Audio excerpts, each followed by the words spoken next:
Então vamos passar adiante. Então o Sr. Maitreya vai nos mostrar quem são os nossos inimigos, né? E o que está por detrás de toda essa manipulação na mídia, nos filmes, né, na cultura em geral. E quem são aqueles que alimentam isso, né, que são os anjos caídos.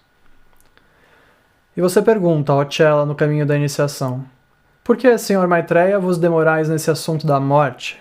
Às vezes quando a gente ouve essas coisas a gente fica, mas por que o mestre está falando sobre isso, né? Assim, não tem nada melhor para falar, né? Às vezes tem um lugar em nós que se pergunta isso, assim, né?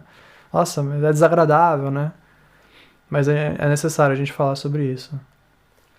Vinde, ó Chela, para dentro do meu coração e deixar que eu te mostre uma visão do mundo chafurdando na escravidão dos sentidos.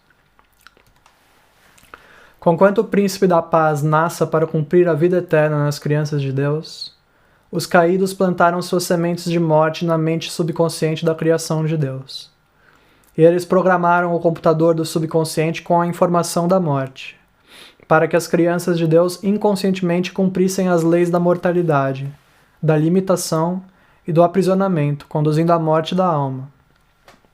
Quantas vezes a gente já não ouviu aquele ditado popular, né? Ah, a única certeza que a gente tem é a morte, né? Tá aí, por exemplo, um dos implantes dos caídos, né? Na nossa mente subconsciente. Isso fica sendo repetido, a gente passa a acreditar que a morte é real, né? Apenas um exemplo, né? Mas são coisas que estão presentes, assim, no mundo e que a gente precisa tomar cuidado, né? Se não deixar isso habitar a nossa mente, né? São, como o Sr. Maitreya falou, sementes de morte que foram plantadas no subconsciente da criação de Deus, né? Eles plantam isso no nosso subconsciente por meio dessas mensagens subliminares, por meio de filmes, propagandas, às vezes com aquela... Eles utilizam, às vezes, da estratégia de colocar um frame, né? Quando a gente está assistindo um filme, geralmente são 24 frames por segundo, né? É como se a gente estivesse vendo 24 fotografias por segundo. Nosso olho não vai ver isso como uma fotografia, vai ver isso como um filme. Mas está acontecendo 24 fotografias ali. O que eles fazem? Às vezes eles pegam uma dessas fotografias e colocam uma mensagem subliminar. A gente não consegue perceber que aquilo apareceu na tela, mas aí eles colocam essas informações subliminares, coisas que eles querem implantar assim, na nossa tela mental, assim, né? Um exemplo famoso disso é a Coca-Cola. Quando começou a vender os seus refrigerantes, eles colocavam um frame assim no meio do filme: Coca-Cola, beba Coca-Cola. Ninguém percebia que aquilo apareceu, mas no final do filme saía todo mundo morrendo de vontade de tomar Coca-Cola, né? Tá aí um dos exemplos, né, que eles fazem. E aí entopem o corpo físico das pessoas de açúcar, né, de substâncias nocivas que desconectam a alma da sua saúde física, que é necessária para que o Espírito de Deus possa habitar, né? Então o Sr. Maitreya está aqui expondo, né, as estratégias dos inimigos da nossa alma, dos inimigos da nossa iniciação. As imagens que eu escolhi aqui são ilustrações, gravuras de Gustave Doré, que é um gravurista francês do século XIX, muito famoso, que ilustrou O Paraíso Perdido, de John Milton. O Paraíso Perdido é um grande clássico da literatura do século XVII, em que ele fala justamente sobre a história da queda dos anjos, né? E o Gustave Doré era um ilustrador muito inspirado, assim, né? Ele realmente tinha a visão interna dos planos angélicos e de como acontecia todas essas coisas, né? O mensageiro Godfrey, quando ele esteve aqui na Terra, ele confirmou isso. Ele falou que realmente as gravuras do Gustave Doré eram representações fiéis do que acontece realmente nos planos internos, as visões do plano interno que o mensageiro tinha. Então aqui são as ilustrações do Paraíso Perdido. Você pergunta, ó Chela, como é possível, ó Maitreya, que os caídos efetivem as suas atividades nefastas? Quer dizer, como é possível que eles tenham sucesso, né, ao fazer essas coisas? Como é que Deus não intervém? Como é que isso pode acontecer, né? Filhos do Um, eu vos falo da mesma forma que falo a esta amada Chela de meu coração. Ele está se referindo a mensageiro aqui, né?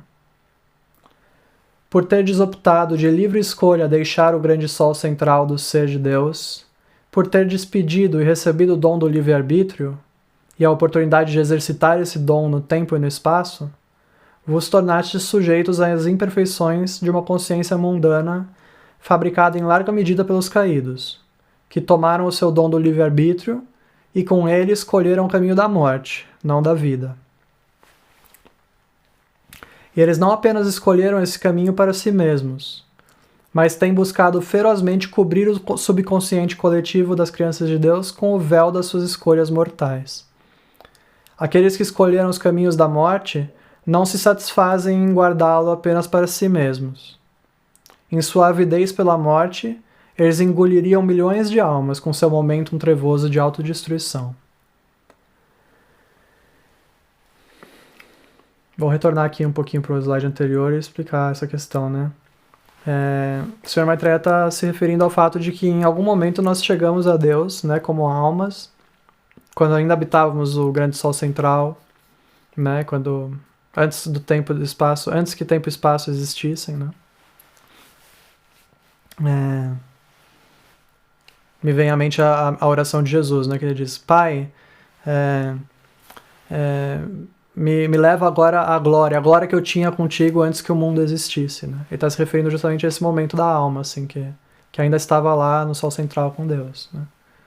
Então, em algum momento nós pedimos o dom do livre-arbítrio, nós falamos, nós queremos descer à matéria, nós queremos receber o livre-arbítrio e exercitar esse dom no tempo e no espaço para expandir a graça de Deus, expandir a obra de Deus sobre o cosmos manifestado, né?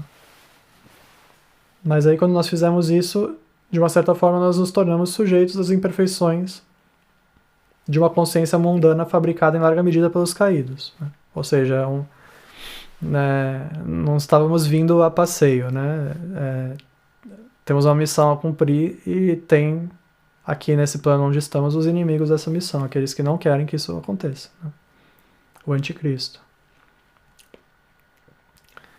E o Sr. Maitreya chama atenção para isso, que eles não apenas se contentam em escolher a morte e se autodestruírem sozinhos, né? Eles querem levar o máximo de almas possível junto com eles, né? Não sei se algum de vocês já ouviram o ditado, né? Pro inferno ninguém quer ir sozinho. É um pouco isso, assim, né? Quando alguém está indo num mau caminho, sempre fala assim, não, vem comigo, né? Não.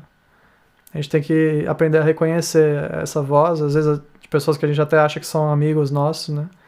Mas que estão, às vezes, nos querendo levar para caminhos que são contrários ao bem-estar da nossa alma e à realização do nosso Cristo interior. Portanto, o livre-arbítrio dos indivíduos na Terra não é mais livre. A liberdade de ser a individualização da chama da vida não é mais garantida. Pois, apesar de a humanidade pensar que tem a liberdade de escolher ser, as energias de seus 4 corpos inferiores estão sendo manipuladas pelos traficantes da morte, por meio da mídia, por publicidade subliminar, por raios psíquicos, raios da morte e projeções de outros planos da consciência, onde hordas astrais e desencarnados que já estão nas agonias da morte aumentam as pressões da morte na Terra. Agora, enquanto tendes o dom da vida, exercitai a vossa liberdade de reivindicar de volta o vosso livre-arbítrio. Livre de todas as influências, conhecidas ou desconhecidas, astrais, emocionais, físicas ou mentais.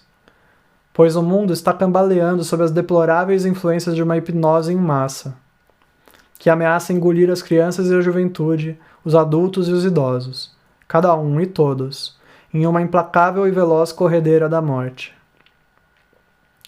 Esse é o rio impuro do plano astral, que é a perversão do rio claro como cristal da água da vida. É a perversão do fluxo cristalino da energia de Deus, fluindo para a alma diretamente do coração da presença ao Sol, no grande Sol central. Então o Sr. Maitreya nos explicou que isso que nós chamamos de livre-arbítrio não necessariamente é tão livre assim, né? Porque existe essa manipulação em nível subconsciente e as pessoas às vezes acham que estão tomando uma escolha de forma livre, mas na verdade estão realizando exatamente a ação que esses seres querem que elas realizem, né? por meio dessa manipulação. E aí então o Senhor Maitreya nos estimula, nos insta a tomar de volta o nosso livre-arbítrio nas mãos, né? Falar, não, eu sou filho de Deus, nos conectar com a nossa presença do Sou, nos conectar com a nossa autoridade, com o nosso poder de escolha e pegar de volta esse livre-arbítrio, que não é livre-arbítrio de fazer o que quer que dê na telha, né? É o livre-arbítrio da gente escolher cumprir o nosso plano divino, né? Esse é o uso correto do livre-arbítrio. Livres para sermos filhos de Deus, livres para realizarmos o Cristo, livres para cumprirmos a missão que nós prometemos cumprir desde que saímos do coração de Deus lá no Grande Sol Central.